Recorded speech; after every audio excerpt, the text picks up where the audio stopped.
Pas Odin udah makin lemah, udah makin capek, tubuh Odin langsung ditelen sama Fenrir.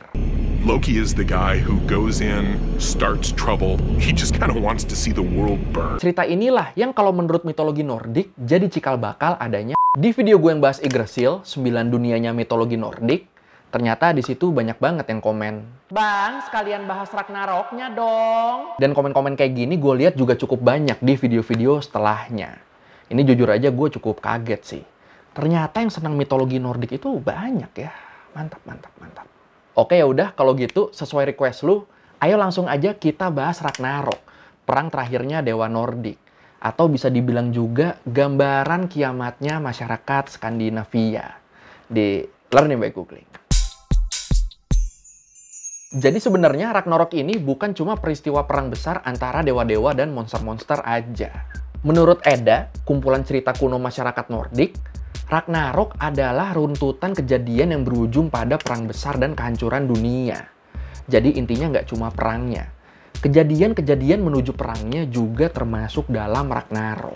Nah, masih menurut Edda, ada satu sosok kunci yang dipercaya jadi pemicu peristiwa perang besar ini.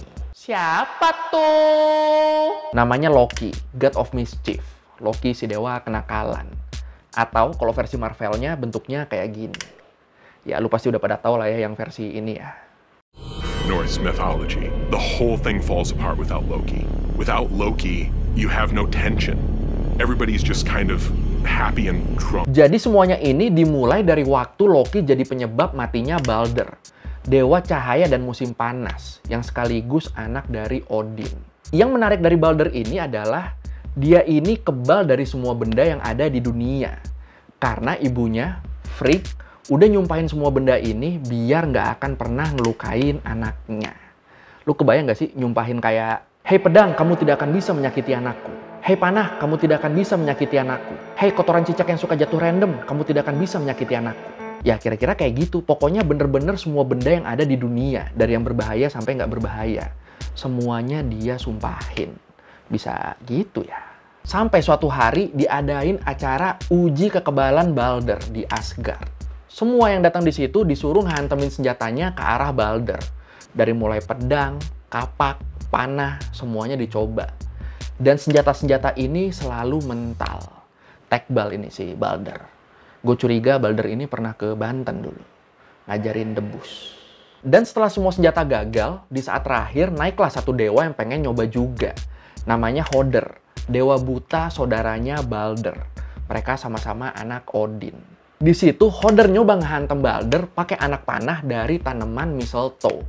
Dan tak dinyana tak disangka, ternyata anak panah ini berhasil nancep di jantungnya Balder dan bikin Balder tewas. Lah, langsung pada kaget lah dewa-dewa di sana, termasuk Hodernya sendiri. Akhirnya Hoder ditangkap dan diinterogasi dan ditanya-tanyalah dia. Dapat ide pakai anak panah itu dari mana? Dia dapat anak panahnya dari mana? Ya macem-macem lah pertanyaannya. Akhirnya di situ Hoder ngaku kalau ini semua adalah ide Loki. Loki yang ngasih ide buat nyoba anak panah dari tanaman mistletoe tadi. Dan di momen ini, Frigg, ibunya Balder tadi, langsung sadar kalau dia emang lupa buat nyumpahin tanaman mistletoe. Dan dia pernah cerita tentang masalah ini ke Loki. Ya ini bahayanya curhat ke orang yang salah ya. Loki is the guy who goes in, starts trouble, like deliberately sets out to start trouble. He just kind of wants to see the world burn. Setelah semuanya terungkap, ngamuklah Odin di situ. Langsung dia merintahin para dewa buat nyari Loki. Setelah beberapa lama, Loki akhirnya ketangkep dan diputusin mereka bakal ngasih hukuman yang setimpal ke Loki. Dihukum mati bukan? Bukan, nggak dihukum mati. Jadi, buat menghukum Loki, Odin nyuruh anaknya yang lain, Vali, buat nyari dan ngebunuh Narvi, anaknya Loki. Nah, yang keren dari Vali ini adalah dia punya kemampuan berubah jadi serigala. Akhirnya ya udah, Vali berubah jadi serigala dan berhasil ngebunuh Narvi. Abis ngebunuh Narvi, Vali langsung balik ke Asgard sambil bawa jeroannya Narvi. Pas udah sampai Asgard, jeroan Narvi ini terus disihir jadi sekeras besi dan dipakai buat ngikat Loki.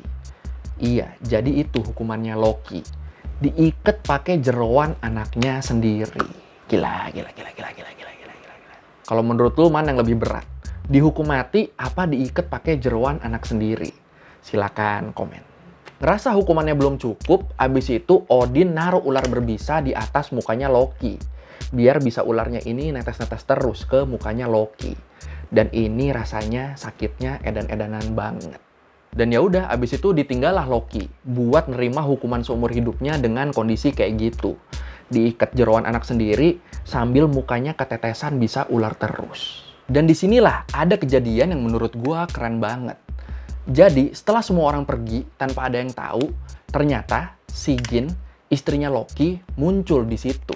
Nggak tega ngelihat situasi suaminya, dia di situ langsung ngambil wadah buat nampung bisa ular tadi, biar nggak netes kena muka Loki. Tapi tiap wadahnya udah penuh, Sigyn kan harus ngebuang bisanya dulu dong.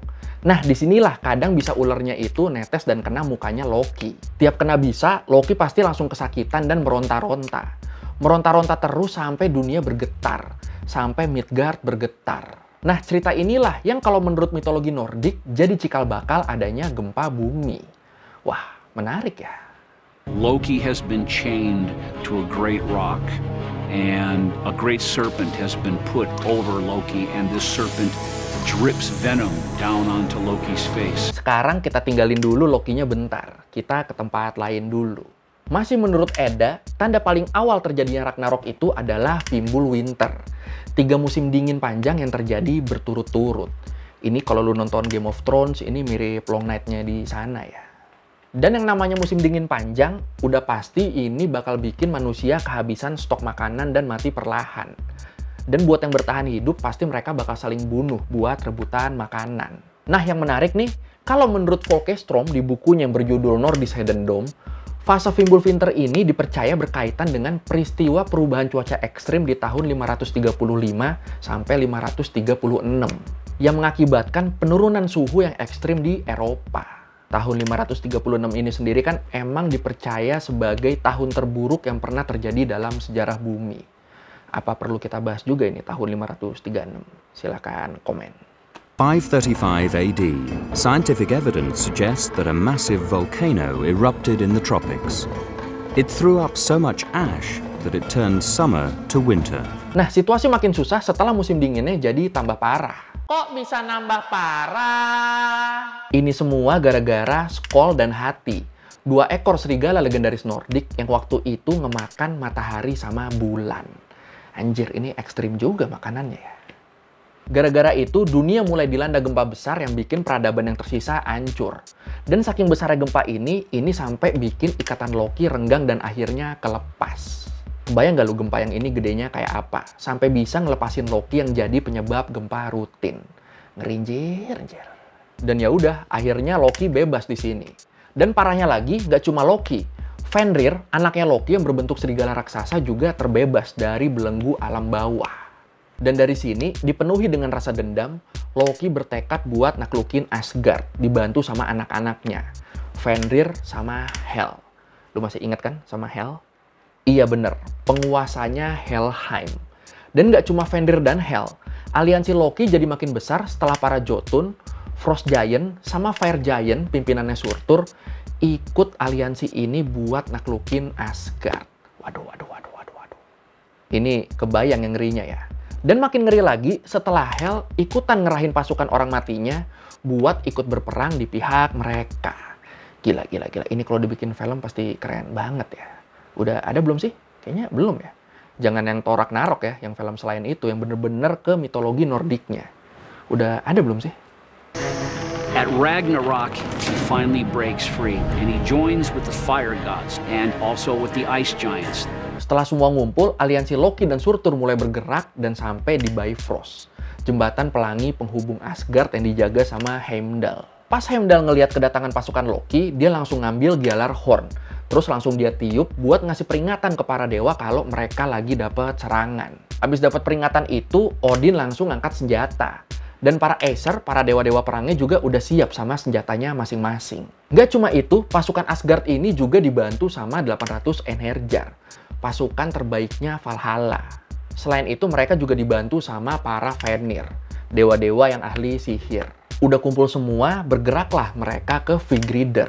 Dataran luas yang bakal jadi arena pertempuran para dewa. Wah, seru nih, seru. Pas sampai di Vigrider, pasukan Asgard ini udah ditunggu sama aliansi Loki dan Surtur.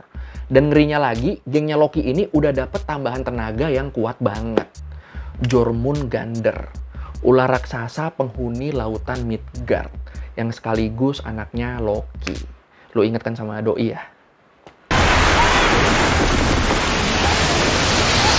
Perang lah akhirnya mereka di situ, dan masing-masing dewa dapet lawan tanding yang sama kuatnya. Nah, ini seru nih. Kayak Mir, si dewa perang, dia ngelawan Garmir, anjing raksasa penjaga gerbang Helheim. Terus Thor, si dewa petir, dia juga harus susah payah ngelawan Jormungandr, si ular raksasa. Ini sebenarnya kemarin udah kita bahas ya, Thor lawan Jormungandr ini ya. Intinya Thor ini sempat kesulitan karena mereka sama-sama kuat. Tapi akhirnya Jormungandr tetap berhasil dia kalahin. Akhirnya Jormungandr mati di tangan Thor. Sayangnya, Thor yang sempat kena semburan racun Jormungandr juga akhirnya ikutan tewas setelah jalan 9 langkah. Gila. Ini gue makin ngarep ada filmnya ini sini nih. Loki ngelawan siapa?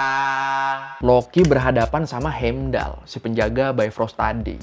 Mereka juga ini berantem sengit banget sampai akhirnya dua-duanya mati.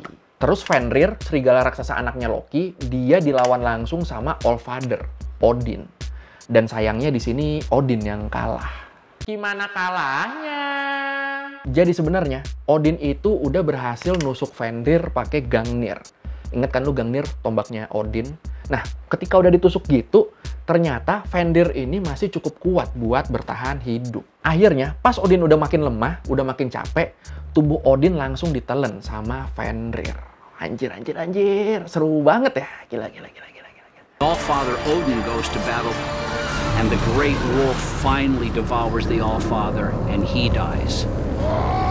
Nah, ngelihat gugurnya Odin, Vidar, anaknya Odin yang lain, langsung pengen ngebales. Menurut Snorri Sturluson, penulis prosa Edda, Vidar ini senjatanya adalah sepatu khusus. Akhirnya di situ rahang bawah Fenrir dia injek, terus rahang atasnya dibuka lebar ke atas sampai mulutnya robek dan putus. Oke. Di pertempuran yang lain, Surtur berhadapan sama pemimpin para Vanir, Freyr. Dan di pertempuran ini, Surtur yang akhirnya menang dengan pedang apinya. Tapi habis dia menang, Surtur langsung sadar kalau kedua belah pihak ini udah banyak kehilangan kekuatan terbaiknya. Habis dia sadar itu, Surtur langsung pakai pedang apinya buat ngebakar seluruh dunia. Iya, dia ngebakar Yggdrasil. Gila. Sakit ini makhluk. Nah, momen pas Surtur ngebakar seluruh dunia ini, kalau di cerita masyarakat Nordiknya tuh bener-bener ditulis. Asgard, Midgard, Jotunheim, dan Niflheim berubah menjadi pembakaran. Api menyala-nyala, asap mengepul. Abu, hanya ada abu. Para Einherjar akan mati. Para lelaki, wanita, dan anak-anak Midgard akan mati. Para elf dan dwarf akan mati. Para Jotun akan mati. Penghuni alam bawah akan mati. Burung-burung dan binatang akan mati. Matahari akan menjadi gelap dan tak akan ada bintang di langit. Dunia akan tenggelam dalam lautan. Gila. Kebayang ngerinya ya. Untungnya ternyata beberapa dewa berhasil bertahan hidup. Kayak Vidar dan Vali, dua anak Odin yang berhasil bertahan dari lautan apinya Surtur. Terus ada Modi sama Magni, dua orang anaknya Thor yang juga berhasil bertahan hidup. Bahkan Hoder dan Balder yang udah mati di awal tadi, itu akhirnya mereka dibangkitin dari alam kematian. Dan jadi generasi penerus Aesir di dunia. Terus satu lagi dewa yang bertahan hidup adalah Honir. Dewa misterius yang dipercaya membantu Odin menciptakan manusia di awal penciptaan. Para Aesir yang tersisa ini terus mengambil beberapa barang yang tersisa dari Ragnarok, termasuk Mjolnir dan Hnefatafl. Apaan tuh Hnefatafl? Hnefatafl ini semacam permainan papan dengan pion yang ngegambarin semua tokoh di Ragnarok. Sekarang sih mainan ini lebih dikenal dengan nama Viking Chess, catur Viking. Ada yang pernah main mungkin? Nah, menurut Jackson Crawford, ahli sejarah dan kebudayaan Nordik, masyarakat Skandinavia ini ngelihat kehidupan tuh kayak siklus gitu. Kayak awal adalah akhir atau kehancuran adalah penciptaan. Makanya, abis dibakar sama Surtur, dunia abis itu dibanjiri sama air dan setelahnya kehidupan muncul lagi. Ya ini kalau ngomongin banjir, sebenarnya di mitologi Nordik juga ada cerita banjir besar setelah Ragnarok. Gimana? Apa perlu dibahas juga? Silakan komen. The Norse myths are very different. The gods are different from the Greek ones in the sense that they always know that they're going to die, that the world is going to come to an end, and that their reign is not eternal. Oke, sekian dari Mbak Googling kali ini tentang Ragnarok.